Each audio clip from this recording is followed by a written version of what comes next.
What is the concept behind BEAST Philanthropy and also especially the BEAST Philanthropy YouTube channel, and what are the advantages of this approach when it comes to charity work? When we originally contemplated BEAST Philanthropy with Jimmy, it was simply going to be a channel that would generate the revenue that we needed to run a food bank to feed food insecure people. We started in Greenville, North Carolina, and we are going to expand that nationally. But as we started getting more and more into it, we started getting a lot of emails from parents that were telling us the positive effects that the channel was having on their young kids that had been watching. And the kids, instead of asking for birthday presents, started asking for donations for charity. Instead of wanting to go to a movie on a Saturday, they're asking to be taken to an animal shelter or a food distribution or a soup kitchen or something. And, so we realized that what was more important than the work that we are actually doing was the message that we are sending, because both Jimmy and I believe if we can get millions of other people to realize that charity is not a burden, volunteering is not a task to be avoided, these are things that are extremely rewarding to the person who's a giver. If we can teach kids that this is a rewarding thing and it's not a sacrifice, then they can go out and change the world. Jimmy has such an absolutely massive audience, and so many people look up to him and they want to emulate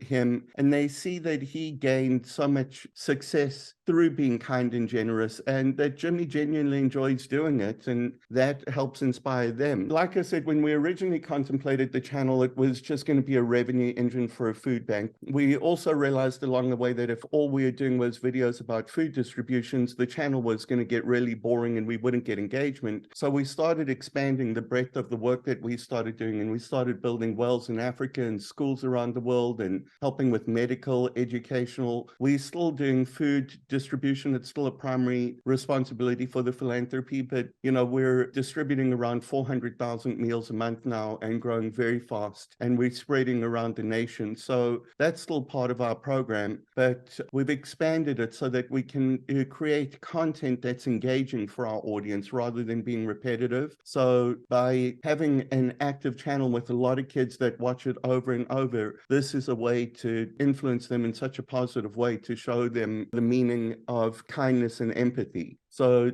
that's what the channel has become. I tell people there's really 4 reasons for the channel. The first and simplest one is it's a revenue engine, and 100% of all of the revenue that we earn on the channel goes into the projects that we do in running the charity. None of the production costs for the videos or anything are deducted from that. Jimmy pays that all out of his pocket. So the first thing is the revenue engine. The second thing is there's a lot of people that talk about like how they're in dire circumstances in their own lives, and watching the channel and seeing that there's other people in the world that care about them, that go out of their way to try and help them, offers them hope, and it makes them feel a little bit better about how they feel about life, that it's not just everybody taking for themselves, but there's genuinely good people out there. So it offers hope. It also offers education. A lot of the topics that we cover, people, particularly young people, aren't aware of it. To a young American child, they might not truly understand that there's people in Africa who something as simple as a clean glass of water is a luxury, So it helps educate people and spread awareness. But fourth, and what Jimmy and I consider the most important thing,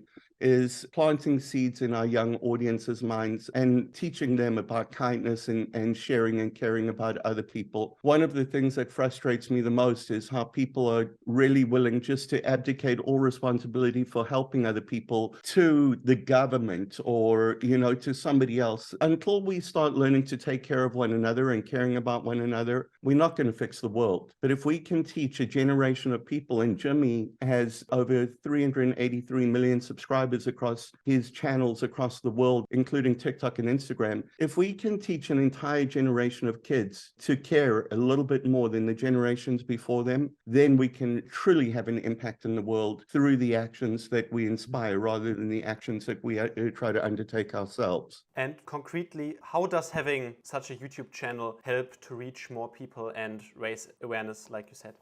Communicating charity to people is a very difficult thing. When we first contemplated this project, we went to some of the best YouTube consultants in the world, and they told us there's no way that we would pull this off because nobody comes to YouTube to watch charity videos because they're typically very boring or they're very depressing, you know? So we had to find a way to use the content that we create and do it in an engaging way because people are coming to YouTube to be entertained. So we have to make an entertaining and enjoyable video that a person wants to watch, and we communicate the message to them that we want them to have. Like we educate them and we inspire them, but that's not the primary thing, or at least from their perspective, that's not what they're coming to the channel for. They're coming to the channel to be entertained. And could you share a few examples of the positive impact Beast Philanthropy's approach has had on its various projects? Like I said, I get a lot of emails from parents and my own friends that have got kids and telling me the positive impact that the channel is having. But it's also one of the other things that I've noticed recently is that there's a lot of other creators that are noticing this and noticing that doing positive content is an engaging way to use the platform. Everybody uses the term influencers, but I hate the term influencers for the most part, because if I had kids, I wouldn't want them to be influenced by those people. But when we start finding people and showing them that this is actually a viable way for them to go out and create content that makes a difference and still engage an audience, more and more people are getting involved in doing it. And some of them are doing an incredible job. And, you know, I don't feel threatened by it at all. I would love to be put out of a job because there's so many people doing so much amazing work around the world that there's nothing left for me to do. So inspiring other creators has been incredible for us because they get to pass that on to their audiences. That just shows the power, the amplification. I'm South African, and there's an old African saying that a waterfall starts with a single drop of water. And I believe that Jimmy Donaldson is that single drop of water that can start a waterfall because he has access to so many young minds, and he wants to use it in such a positive way to inspire them to do good and care about one another.